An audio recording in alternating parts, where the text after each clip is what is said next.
on est en train de conduire un autobus qui est inarrêtable, qui ne fait qu'accélérer à travers le temps, que ça comporte des risques parce qu'on n'est pas capable aujourd'hui de comprendre pourquoi l'intelligence artificielle prend parfois certaines décisions. Et on ne sait pas encore si dans cette fameuse boîte noire-là va se développer un concept de désir du pouvoir ou de désir d'aller chercher une source d'énergie supplémentaire pour pouvoir grandir et croître au bout de la ligne.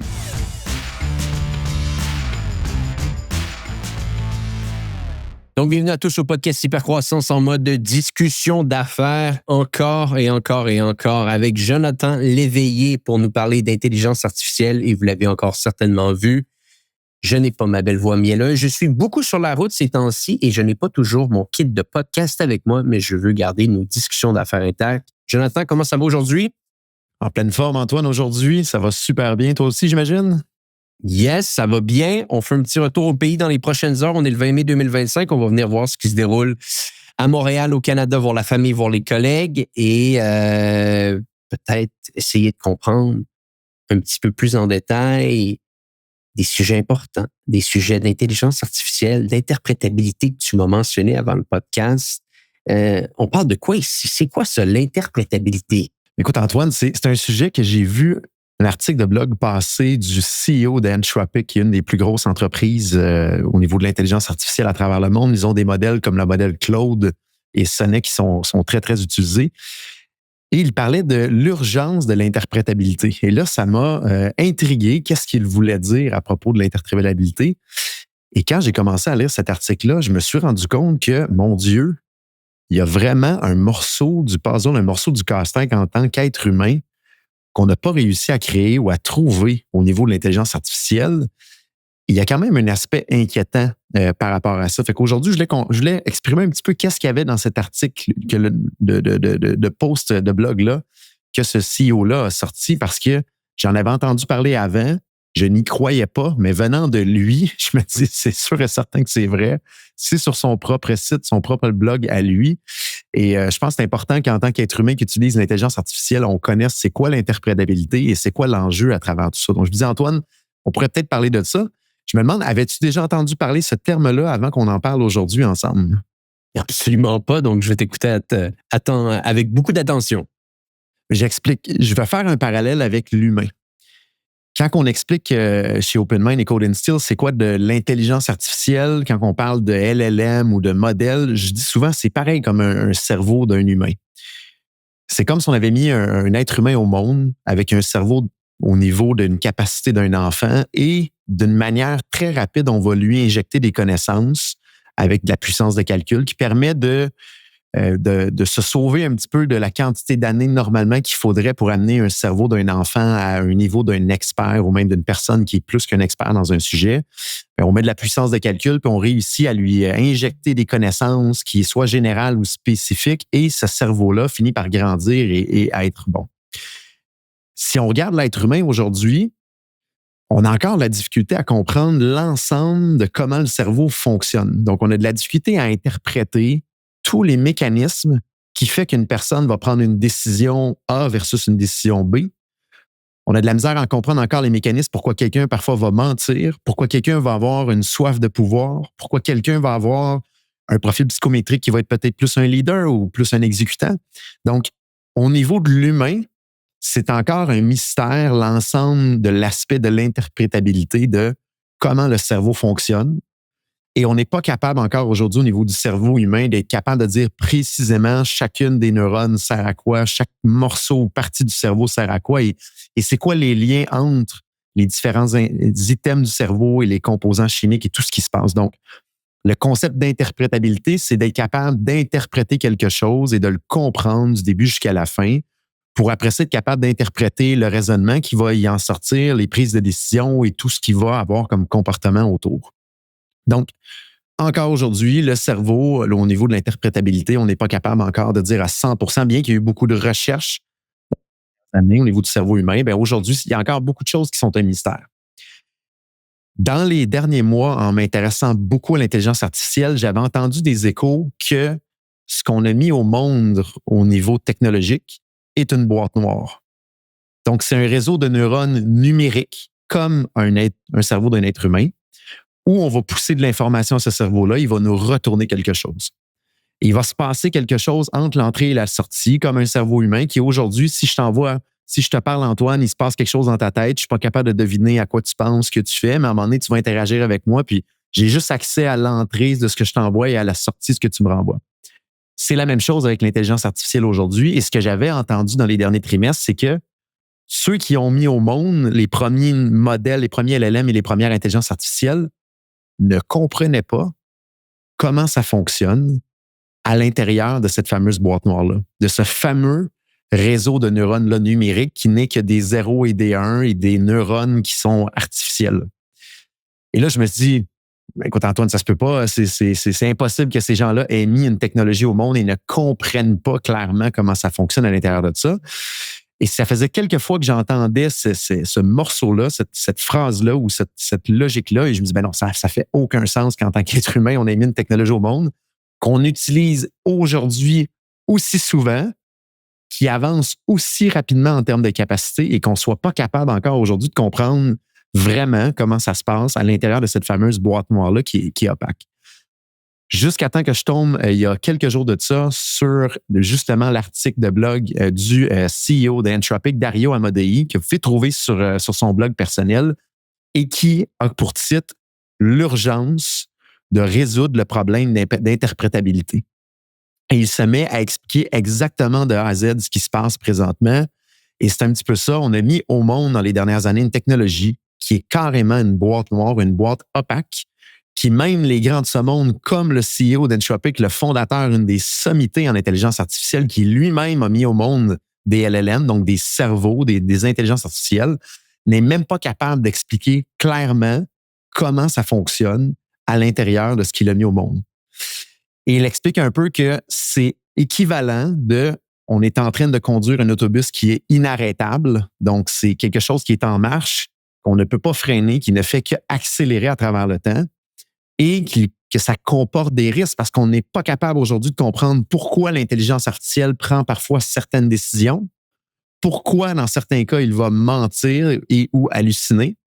Et on ne sait pas encore si dans cette fameuse boîte noire-là va se développer un concept de désir du pouvoir ou de désir d'aller chercher une source d'énergie supplémentaire pour pouvoir grandir et croître au bout de la ligne. Donc, c'est extrêmement opaque. Et là, ce qu'il dit, c'est on est dans un autobus qui ne va que plus vite, qu'il y a de plus en plus de gens qui sont dans cet autobus-là et on aurait le pouvoir de bouger un petit peu le volant à gauche puis à droite pour essayer d'éviter peut-être un mur qui s'en vient devant nous. Et ce fameux mouvement-là de volant, c'est si on réussit à résoudre ce fameux problème-là d'interprétabilité et de finir par comprendre comment cette boîte noire-là fonctionne à l'intérieur même de quelque chose qu'on a inventé nous-mêmes. Et c'est justement ce problème-là d'interprétabilité. Et là, ce qu'on est en train de voir et ce qu'il décrit dans son article de blog, c'est qu'il y a de plus en plus de gens qui commencent à faire des recherches poussées là-dessus et que les entreprises comme Anthropic et OpenAI commencent à dépenser un peu plus de sous là-dedans parce que la technologie et les pouvoirs de cette technologie-là avancent tellement rapidement que beaucoup de gens ont peur que si on ne solutionne pas ce problème-là d'interprétabilité, on risque de perdre le contrôle sur qu'est-ce qu'on vient de mettre au monde au final et que ça risque de dépasser ce que l'humain est capable de retenir en termes d'impact et de prise de décision et tout le reste qui va au final. Donc, il y a un certain danger qui est crié à l'horizon. Moi, je ne pensais pas que c'était vrai à lire ce fameux Dario Amodei qui est bien placé et qui nous explique de long en large ce qui se passe. Et lui, son souhait, c'est que c'est d'ici 2027 qu'on devrait être capable de solutionner ce problème-là. Et il sonne vraiment l'alarme de dire il faut régler ce problème-là le plus vite possible. Il faut qu'il y ait un maximum de gens et de dollars qui s'en aillent dans ce champ-là d'activité au niveau de l'intelligence artificielle parce qu'il y a un réel danger à avoir mis une technologie au monde qui est pratiquement sans précédent, qu'on ne comprend pas du tout ou pratiquement à très, très faible capacité de comment ça fonctionne et qu'est-ce qui est possible de comment ça va tourner dans les prochains mois ou dans les prochains trimestres ou prochaines années. Donc, voilà un petit peu c'est quoi le concept d'interprétabilité. Je pense que ça va être intéressant. On va en entendre de plus en plus parler devant nous. Mais c'est quand même à jeter à terre que la majorité des gens, incluant moi-même, j'avais peu ou pas entendu parler de ça et c'est difficile à croire pour le commun des mortels puis c'est exactement ce qu'il dit dans son article de blog, c'est difficile pour le commun des mortels de croire qu'on a mis au monde une technologie qu'on ne comprend même pas ou pratiquement pas comment ça fonctionne à l'intérieur de cette fameuse boîte. Tu vois le point qui est intéressant là-dedans, Jonathan, c'est que j'ai l'impression que tous ces grands chefs d'entreprise, ces grands chercheurs, tout le monde le savait très bien qu'ils n'étaient pas capables d'avoir cette information-là. Et c'est quand même assez intéressant de voir que la nature humaine retourne toujours à sa même essence. Rappelle-toi au départ, quand l'intelligence artificielle venait de faire son entrée dans notre quotidien en novembre 2022, le mot d'ordre, c'était de bien contrôler tout ce qui se déroule avec l'intelligence artificielle. Il faut le faire avant que ça nous tombe sur la tête. Il ne faut pas faire les mêmes erreurs qu'on a faites avec les médias sociaux. On doit prévoir tout ça. Finalement, si on regarde les différents départements d'assurance qualité, d'assurance, que rien ne se déroulerait de la mauvaise façon dans ces grandes entreprises-là, ont tous été mis à zéro. Quasiment le département, je me rappelle pas le titre exact de ce type de département, mais chez OpenAI, il n'y a quasiment plus personne dans ce département-là. C'est plus un point qu'on parle beaucoup. En ce moment, on est vraiment à la course à AGI, c'est-à-dire l'intelligence artificielle générative, je pense que c'est le terme qu'on utilise en français. Mais mon point est, même s'ils comprennent un petit peu plus ce qui est en train de se dérouler, j'aurais tendance à dire que le chat est déjà sorti du sac. C'est-à-dire que on est déjà en retard là-dessus et l'intelligence artificielle a déjà consommé énormément de données, est déjà rendu beaucoup plus loin, capable de créer ses propres modèles avec des agents. On est en train de le voir, tu es en train de le tester de ton côté. Même chose un petit peu du mien. On est déjà, j'ai l'impression, quasiment un petit peu en retard là-dessus. Donc, peu importe cette trouvaille-là, mon point suivant, c'est de dire que la conclusion risque d'être littéralement la même, c'est-à-dire que tout le monde va continuer à réinvestir le plus d'argent possible pour bâtir le meilleur modèle possible, qu'il soit bon ou qu'il soit moins bon pour la société. Parce qu'essentiellement, c'est ce que tu dis, c'est de se dire qu'est-ce qu'ils sont en train de faire avec toutes ces données-là, ces fameuses lignes de serveurs, ce fameux pouvoir d'ordinateur-là. Qu'est-ce qu'ils sont en train de faire avec toute cette information-là? D'ailleurs, est-ce qu'ils sont en train de faire des bonnes ou des moins bonnes choses si on avait à le simplifier? Et peu importe la réponse qu'on aura de ça, je serais prêt à parier beaucoup d'argent qu'il n'y aura absolument aucun changement qui va se mettre en place avec ces grandes entreprises-là. Est-ce qu'on peut vraiment leur en vouloir? On vit dans un monde capitaliste. Il y a des investisseurs qui ont investi des sommes colossales en termes d'argent. Je ne sais pas si tu as vu d'ailleurs les derniers investissements qui se sont faits dans ces différentes boîtes-là. C'est majeur. Il y a même les gros joueurs sur le marché en ce moment, Meta, Google, qui ont expliqué leur budget pour l'année à venir sur l'investissement qu'ils allaient faire sur leur modèle. Il y a tellement d'argent en jeu maintenant que je pense que c'est simplement utopique de penser que même si on avait de mauvaises nouvelles, on pourrait revenir en arrière. Et chacun est en train de construire son autobus à coups de milliards. Chacun est en train de prendre ces milliards-là pour accélérer l'autobus pour qu'elle aille plus vite et qu'elle puisse embarquer un maximum de gens à l'intérieur. Mais il n'y a pas de conducteur vraiment. Absolument pas. Il y a des murs devant nous potentiels qui peuvent se dessiner. Et il va falloir trouver le moyen. En tout cas, j'espère que, d'après moi, ça va être vraiment les gouvernements qui vont être obligés de s'en mêler et forcer à ce moment-là ces grandes entreprises-là à dédier une partie de leur budget de recherche et développement pour solutionner le problème d'interprétabilité parce que présentement, on en entend tellement peu parler qu'eux n'ont pas avantage à mettre beaucoup de sous là-dedans. Et ça va être, je vous dirais souvent, comme qu'est-ce qu'on entend en technologie, les gens finissent par prendre la sécurité au sérieux la journée où il y a une brèche de sécurité et que là, ils sont menacés au niveau de leur entreprise. Là, ils finissent par dire, OK, je vais mettre des sous là-dedans parce que là, c'est arrivé. J'espère que les gouvernements vont réussir à faire bouger les grands de ce monde, ou du moins ceux qui ont les poches assez profondes pour venir investir là-dedans avant qu'il arrive quelque chose qui va être problématique ou qui pourrait être difficilement contrôlable par la suite parce que à la vitesse à laquelle les progrès vont, puis à la vitesse à laquelle ces fameux cerveaux-là, les LLM et les modèles émergent en termes de capacité, on vient de dépasser, là, si on regarde les modèles au 3, là, on est au-dessus d'un niveau d'un expert moyen au niveau humain. C'est complètement fou comme résultat qu'on est capable d'aller chercher avec ça. Là. On fait une petite pause sur l'épisode en cours parce que je veux vous poser une question. Est-ce que, comme moi, les tarifs américains vous font peur? Eh bien oui, les tarifs sont maintenant à nos portes. Et on doit se retrousser les manches. On doit trouver des façons d'aller générer de la croissance malgré les bâtons qu'on se fait mettre dans les roues. Et c'est pour ça qu'aujourd'hui, je veux vous parler de Hello Darwin. Hello Darwin, c'est une organisation qui vous permet d'aller chercher toutes les subventions dont vous avez le droit. Et vous savez quoi? Des subventions concernant l'exportation, il y en a des tonnes au Canada. Il y en a une nouvelle canne export qui revient sur le marché et l'équipe de Hello Darwin est capable de faire tout le travail administratif pour vous. Allez vous chercher l'argent, le mettre dans votre compte en banque et vous permettre de continuer à aller chercher cette croissance ou plutôt cette hyper-croissance. Et l'équipe de Hello Darwin est un partenaire depuis très longtemps maintenant du podcast. Et la raison pourquoi on les aime autant, c'est qu'ils sont capables de vous trouver l'argent qui va être capable de vous permettre de débloquer la prochaine étape, la prochaine croissance, la prochaine expansion de votre organisation. Allez les voir au go.hellodarwin.com/hypercroissance et obtenez 10% de rabais en travaillant avec eux. Donc, je le répète, go.hellodarwin.com/hypercroissance. Et le plus beau dans tout ça, c'est qu'Hello Darwin vous garantit littéralement qu'ils vont être capables d'aller vous chercher l'argent en subvention. Et si ça ne fonctionne pas, ils vont vous rembourser ou vous payer la différence. Donc, c'est sans risque. Allez les voir, go.hellodarwin.com/hypercroissance. Ils font le travail pour vous pour aller vous chercher vos subventions et contrer ces fameux frais de douane. De retour à l'épisode en cours. Oui, puis je suis quand même content que notre podcast du jeudi tourne maintenant beaucoup autour de ça, puis on pourrait quasiment en faire un segment précis parce que je pense que c'est un sujet qui te passionne. C'est un sujet qui commence à me passionner personnellement de plus en plus avec l'utilisation que j'en fais au quotidien. Et bon, mon point sur le gouvernement, je crois qu'au final, tu risques d'avoir raison que des réglementations pourraient être mises en place. Maintenant, je voudrais ramener ça à l'attention de notre audience. À chaque fois que le gouvernement se lance dans la réglementation d'un projet technologique, 9 fois sur 10, ça finit au fiasco. On a juste à penser à notre gouvernement québécois. Prenons même l'exemple, c'est quoi? C'est pas la loi 25? Non, la loi 25, c'est la protection des données. Quelle est la loi par rapport aux grandes entreprises technologiques qui doivent repayer une taxe aux différents journaux locaux et fédéraux? Il faudrait que je retrouve. Je vais faire une petite recherche. Je pense, ou les numéros souvent se mélangent. Là.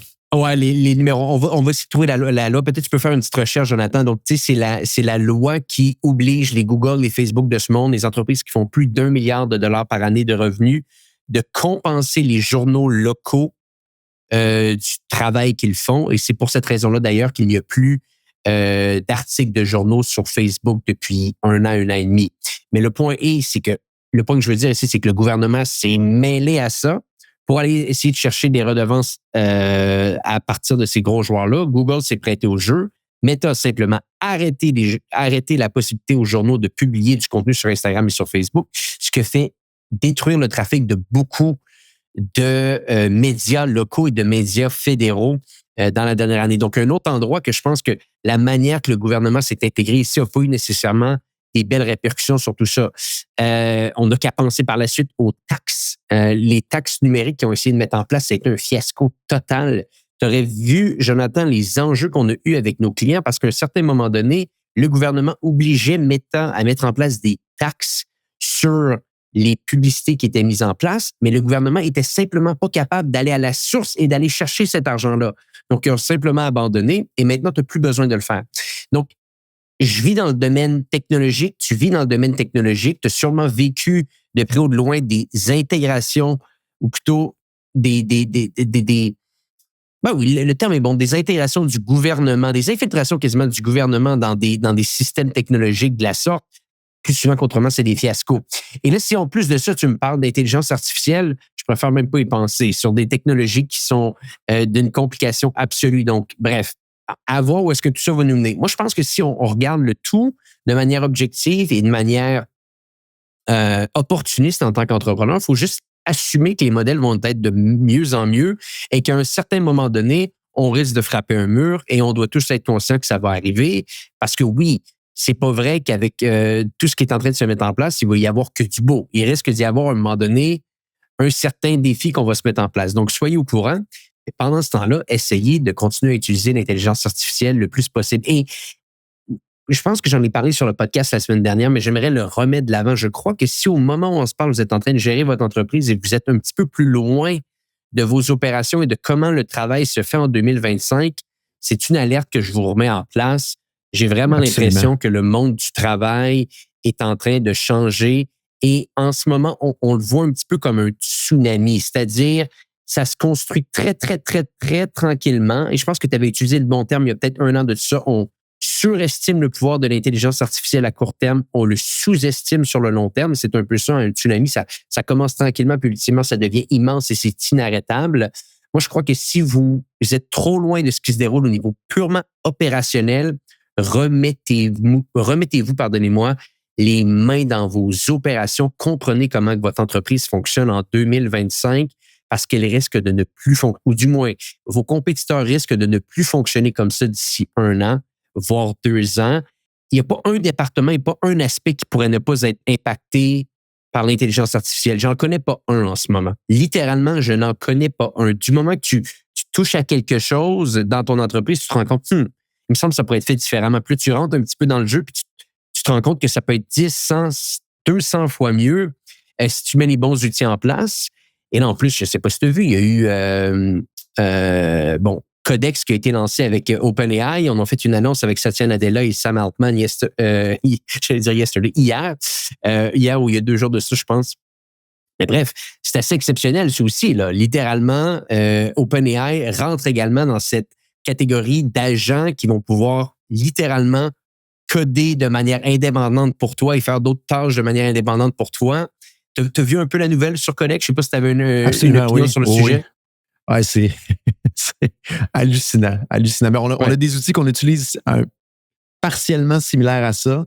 Là, on commence à l'utiliser et à le tester, mais on tombe dans un mode, au niveau du codage en tant que tel, il y avait l'autocomplétion, ce qu'on va taper du code puis il va nous aider à finir le code qu'on fait.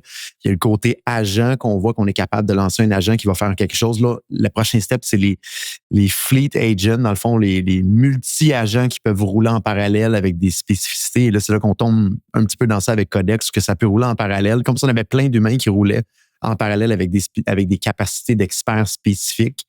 Et c'est complètement... On est déjà dans la 3e vague. En si peu de temps, moi, j'aurais pensé que ça serait arrivé probablement en 2027 ou en 2028. Je fais une parenthèse sur ce que tu disais, Antoine, il y a quelques instants. Si vous n'avez pas écouté l'épisode qu'on a sorti le 15 mai, justement, de parler un petit peu, si vous voulez vraiment profiter de la vague d'intelligence artificielle, il y a une importance en tant que leader d'entreprise, de se mettre vraiment les 2 mains dedans et comprendre et d'être curieux. Sinon, la vague va arriver et vous allez avoir la difficulté à surfer. Maintenant, si vous voulez avancer dans votre entreprise, il y a 2 choses qu'il faut que vous fassiez à ce moment-là. C'est effectivement retourner un petit peu sur le plancher de production. Donc, cartographier vraiment vos processus, bien comprendre qui fait quoi, pourquoi, comment et de l'avoir de manière visuelle. Et après ça, c'est de connaître c'est quoi les possibilités que l'intelligence artificielle peut faire ou peut automatiser dans ces processus-là. Fait que ça, généralement, une bonne firme externe peut vous aider à accélérer là-dedans.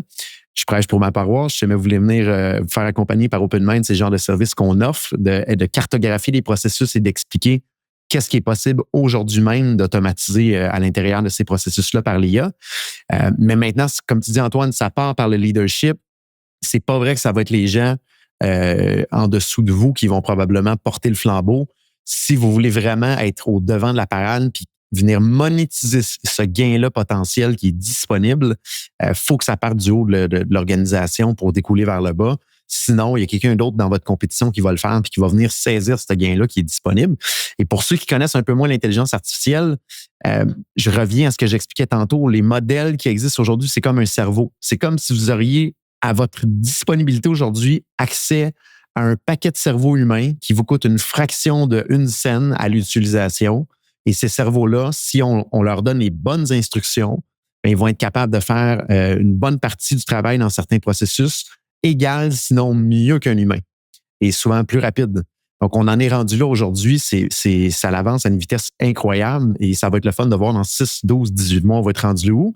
Mais aujourd'hui même, on en est déjà rendu là. Ces cerveaux-là sont disponibles. Il faut simplement cartographier ces processus, connaître les possibilités et une petite bouchée d'éléphant à la fois, bien, faire appel à ces cerveaux-là externes, les fameux LLM, les fameux modèles qui sont disponibles d'OpenAI, Anthropic, Google et compagnie. Là.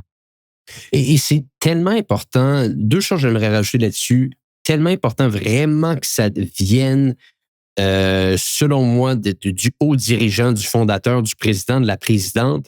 Et pourquoi donc? Et c'est là que je veux intégrer le tout, c'est que ça va vous prendre du courage et de la légitimité pour mettre ça en place. C'est-à-dire que il y a sûrement des des gens un petit peu plus techy à l'intérieur de votre organisation, qui ont déjà changé un petit peu leur modus operandi, qui ont déjà été capables d'automatiser certains aspects, qui ont déjà été capables même de supprimer des tâches qu'ils faisaient dans le passé.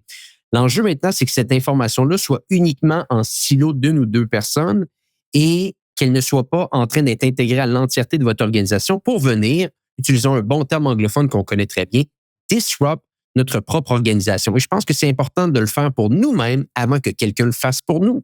C'est-à-dire, il faut venir casser des choses qui n'ont plus tellement de raison d'être avant que quelqu'un le fasse contre nous. Donc ça, c'est très, très important, je pense, de le mentionner.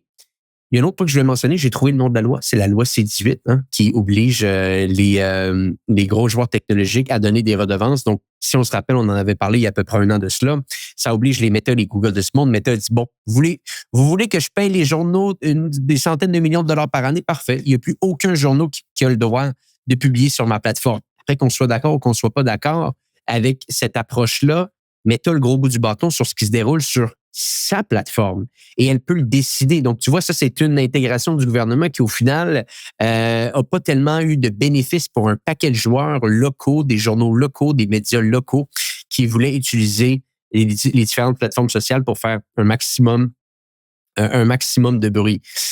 Donc, vraiment important, prendre le leadership, prendre le taureau par les cornes ici, j'y crois énormément. Et oui, il y avait un dernier point que je voulais te poser comme question. J'avais une discussion sur LinkedIn j'ai répondu à une publication que Dominique Gagnon a fait. Dominique Gagnon qui est venu plusieurs fois sur le podcast, qui dirige l'organisation Connect & Go. Et il y a David Proulx qui est également venu sur un panel d'hypercroissance qui s'est joint à cette conversation-là. Bref, on est en train de débattre, là, entre parenthèses, qu'est-ce qu'une entreprise AI? Et j'aurais voulu avoir ton avis. Est-ce qu'une entreprise, qu'elle soit technologique, qu'elle fasse du service, qui intègre dans son offre, dans ses processus, dans sa technologie, des outils AI qui ne sont pas ses propres modèles, on s'entend, on bâtit au-dessus d'un modèle, est une entreprise AI ou non? Antoine, c'est tellement un débat incroyable, ça. Puis, je reculerais peut-être un petit peu en arrière pour expliquer mon opinion que je vais émettre. C'est comme de dire, est-ce qu'on est une entreprise électrique ou pas aujourd'hui, ou est-ce qu'on est une entreprise Internet ou pas, dans le sens, est-ce qu'on l'utilise ou pas? Tu sais, aujourd'hui, si on recule il y a 50 ans, c'est pas tout le monde qui avait de l'électricité ou l'électricité, oui, mais peut-être pas de l'Internet. Je pense que c'est plus des outils puis une commodité c'est des outils qui vont devenir une commodité devant nous. Fait que d'être une entreprise AI, c'est simplement d'utiliser ce qui est à notre disposition puis d'essayer d'automatiser un maximum de choses. Maintenant, si on développe un produit puis on intègre l'appel à des cerveaux externes, mais on peut appeler ça de l'AI. Donc, je pense que c'est super difficile de dire qu'est-ce qu'une entreprise AI ou non, mais c'est facile de dire est-ce qu'une entreprise est pro-AI dans ses processus, puis dans ses développements, dans ses automatisations, puis dans sa technologie qu'elle va apporter dans son produit. Je pense que c'est plus dans cette logique-là. De la même manière qu'une technologie qui est équivalente à l'Internet ou l'électricité, bien, est-ce qu'on utilise pleinement les dernières technologies qui sont disponibles à notre portée de main? Mais c'est un peu ça qui arrive avec l'AI aujourd'hui. Maintenant, qu'est-ce qu'une entreprise AI ou pas? Au final, moi, dans ma tête, c'est tu peux pas être une entreprise ou pas AI. C'est simplement ce que tu as une philosophie au niveau du leadership qui est découlée dans l'ensemble de l'organisation qui dit, OK, dès qu'on a quelque chose à remplacer ou à créer de nouveau, est-ce que l'IA peut nous accélérer dans ce désir-là d'avancer sur quelque chose ou d'aller plus rapidement sur quelque chose? À chaque processus qu'on a, on peut le faire plus rapidement, on peut le faire moins cher, on peut le faire en plus grande qualité. Fait que je pense que c'est better, cheaper, faster. C'est la même chose. C'est si on est une entreprise AI first, généralement, dans notre coffre à outils technologiques, souvent l'intelligence artificielle devrait être dans le haut du coffre de dire est-ce qu'à chaque fois qu'on veut être better, faster and cheaper, est-ce qu'on a eu le réflexe de vérifier est-ce que les cerveaux d'intelligence artificielle aujourd'hui, les LLM de ce monde et tout le reste, nous permettent d'atteindre un de ces 3 critères-là. Et si on a constamment ce réflexe-là, moi, je pense qu'on est une entreprise AI first, en réalité, où dans notre coffre à outils, on pense en premier souvent à utiliser cet outil-là. Maintenant, je serais curieux de voir, toi, c'est quoi ta définition de ton côté? Parce qu'il semble avoir eu un débat, puis tu as peut-être eu des morceaux de robots différents. Des morceaux de robots différents, c'est intéressant. Mon point, je pense qu'il est le suivant, c'est que je crois que ce que tu décris en ce moment, c'est davantage ce que je vais appeler une entreprise AI-enabled, tech-enabled. C'est-à-dire que votre core n'est pas du AI, n'est pas de l'intelligence artificielle. Vous ne bâtissez pas des modèles. Vous n'avez pas une technologie défendable qui vous appartient, qui va vous donner un avantage concurrentiel versus un autre joueur. Vous êtes simplement une organisation plus intelligente dans ses processus qui va utiliser les outils AI à son avantage, comme des organisations avant utilisaient des SaaS à son avantage pour améliorer un petit peu ses processus internes. Mon point est surtout orienté sur la valorisation de ces entreprises-là et je pense que ça vient vraiment au point de la défense, comment qu'on appelle ça, défendre, comment qu'on est capable de défendre, on va dire un petit peu son IP. Donc, mon point est suivant, je crois que ce que tu décris, c'est des entreprises AI-enabled, tech-enabled et selon moi, une entreprise AI, comme on les voit un petit peu sur le marché en ce moment, qui lèvent des grandes rondes de financement, qui vont avoir une valorisation excessivement élevée, sont des entreprises qui sont capables de défendre leur IP de A à Z, qui plus souvent qu'autrement vont bâtir leur propre modèle, pas tout le temps, clairement pas, ça ne veut pas dire qu'elles le sont, mais je pense qu'il y a une grosse distinction entre les deux. Et il est là davantage mon point. Il y a une énorme distinction également entre une entreprise technologique et une entreprise tech-enabled. Au jour d'aujourd'hui, tu t'en vas dans un McDonald's, de moins en moins, tu parles à un serveur. Ils ont intégré la technologie dans leur manière de fonctionner pour remplacer des êtres humains avec la technologie pour améliorer leur efficacité et ultimement augmenter leur marge de profitabilité. Est-ce que McDonald's a une valorisation comme une entreprise technologique? La réponse est non. Ce n'est pas une entreprise technologique, mais c'est une entreprise qui embrasse les technologies. Donc, après, le terme qu'on y intègre nous appartient. Et je pense qu'il y a davantage là mon point. Il y a des entreprises qui sont AI-enabled, pro-AI, tech-enabled, et il y a des organisations qui ont un IP défendable, qui vont être capables de lever des grandes rondes de financement. Et pour moi, elle est là la grande distinction ici. Mais c'est là que, dans les conférences souvent que je donne sur l'intelligence artificielle, j'explique soit que l'ancienne méthode de faire de l'intelligence artificielle, c'était de créer son propre cerveau. Maintenant, c'est d'utiliser ceux qui ont été créés par des entreprises qui ont mis des milliards de dollars. Fait que soit qu'on en créait dans le temps, ça coûtait très cher, c'est très risqué. Versus aujourd'hui, on peut l'utiliser. Donc, du côté d'utilisation des cerveaux disponibles pour une fraction d'une scène maintenant, là, ben ça, c'est tech-enabled à ce moment-là, comme tu le dis. De l'autre côté, s'il y a des compagnies qui créent leur propre modèle ou leur propre intelligence artificielle, effectivement, eux, ils ont une certaine IP, dans le fond, une propriété intellectuelle qui se bâtit. On ne se le cachera pas, par contre. 90% de ces entreprises-là sont menacées d'être détruites par probablement un des géants de ce monde. Et c'est ce qu'OpenAI dit présentement. Si vous êtes en train d'essayer de développer quelque chose de similaire à nous autres, faites attention parce qu'on avance tellement vite. Puis nous, on peut pas être prudent de ne pas piler sur les pieds des autres autour qui se basent sur nous, qui essaient de répliquer ce qu'on fait. Nous, on avance comme un rouleau compresseur, puis on n'a pas le choix d'avancer à ce moment-là et on va continuer à avancer. Et il y a tellement de milliards qui sont mis présentement aujourd'hui que je pense que c'est dangereux d'aller du côté de la création de quelque chose par rapport à l'intelligence artificielle. Je pense qu'on est mieux d'être du côté tech-enabled, comme tu le mentionnes, puis de leverager qu'est-ce qui a été mis comme milliards de dollars sur la table, qu'on peut utiliser une fraction de scène. Et peut-être juste pour terminer sur ce point-là rapidement, et je pense que ça confirme une assumption que j'ai depuis un bon bout de temps. On rentre dans un nouvel ère, l'ère des entreprises les entreprises qui vont avoir le plus de succès, selon moi, dans les prochaines années, vont davantage être des entreprises, avec une grande vision de profitabilité. Parce que la technologie devient tellement difficile à défendre avec l'accélération x10 de l'intelligence artificielle que défendre une technologie et démontrer à des investisseurs externes qu'on peut perdre des dizaines et des dizaines de millions de dollars par année pour ultimement avoir X, Y ou Z, il y a des excellentes chances que ce que vous bâtissez aujourd'hui va être remplacé d'ici quelques mois. Donc, que vous bâtissiez de la tech, du service, du manufacturier, peu importe, je pense qu'on retourne vraiment à ces modèles d'entreprise qui vont devoir démontrer très rapidement qu'elles peuvent générer de la profitabilité. Je termine sur un dernier point. Je rebondis sur ce que tu dis, Antoine, tantôt, que c'est important que ça vienne de la haute direction, des actionnaires ou des leaders de l'entreprise, d'avoir le réflexe de vérifier si l'intelligence artificielle peut commencer à répondre à certains besoins ou à automatiser certains processus. Il y a un aspect qui est souvent oublié, puis c'est pourquoi que c'est important faut que ça vienne en haut, c'est il y a une énorme gestion du changement à mettre en place dans son organisation et c'est le morceau qu'on oublie trop souvent quand il y a des technologies comme l'intelligence artificielle qui avance, que l'autobus avance à très, très grande vitesse et qui vient chambouler un paquet de choses dans nos organisations. Puis si c'est pas directement dans notre organisation, mais ça va être notre compétiteur qui va venir nous chambouler à ce moment-là. Donc, on est bien de se chambouler nous-mêmes à l'interne pour déranger le compétiteur et non que ça soit lui qui nous fasse une surprise dans 6, 12, 18 mois. Mais il y a l'aspect gestion du changement. Donc, si ça vient pas de la direction et qu'il n'y a pas une initiative au niveau de la gestion du changement, vous allez vraiment, ou je pense qu'on va vivre en tant qu'entrepreneur ou en tant qu'entreprise des moments difficiles dans la gestion de nos humains parce que on ne se cachera pas, l'humain a peur pour son propre carré de sable à lui. Donc, il y a quand même une peur de dire est-ce que je vais perdre mon emploi ou est-ce que mon emploi est menacé? Et l'autre volet qui est important, pourquoi il faut que ça vienne du haut, c'est que vous allez avoir 3 types d'humains dans votre business. Vous allez avoir ceux qui vont être pro-tech, donc ceux qui vont vouloir avancer, tester l'IA et essayer de le déployer. Il va y avoir ceux qui vont être des gens neutres, puis il va y avoir des détracteurs. Fait que les détracteurs et les neutres, il va y avoir une grande gestion du changement à faire avec eux et les accompagner là-dedans pour avoir le meilleur aspect positif au final.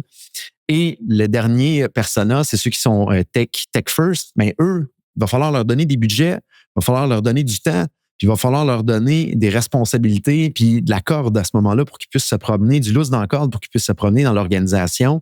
Donc, de bâtir une structure autour d'eux pour leur donner la possibilité de propulser votre entreprise au prochain niveau. Et ça, cette gestion-là du changement et de bien cadrer chacun des personnes dans votre organisation pour leur donner ce qu'ils ont besoin pour avancer dans une zone positive, si ça ne vient pas du haut de l'organisation, jamais ça va se produire et il va y avoir un bordel à gérer au niveau de l'humain par la suite. Et toutes les entreprises, je pense, n'y échapperont pas, incluant les nôtres, toi et moi, Antoine, par rapport à ça. Nous, on débute un programme d'accompagnement de gestion du changement avec une personne de l'externe qui est spécialisée là-dedans. Si jamais il y en a qui veulent les coordonnées de la personne, n'hésitez pas à nous faire signe. Mais ça va être important. On oublie trop l'aspect humain quand il y a une technologie qui vient chambouler son organisation, du moins qu'on doit chambouler notre organisation par cette technologie-là avant qu'un compétiteur le fait. Il faut que ça parte du haut, il faut que ça parte du leadership pour réussir à partir de ces initiatives-là. Là. Jonathan, ça a été un épisode exceptionnel. Je vais te laisser là-dessus. On se reparle très bientôt sur mon intelligence artificielle. Et pour les gens qui nous écoutent, eh bien, on se dit à bientôt pour un prochain épisode du podcast Hypercroissance.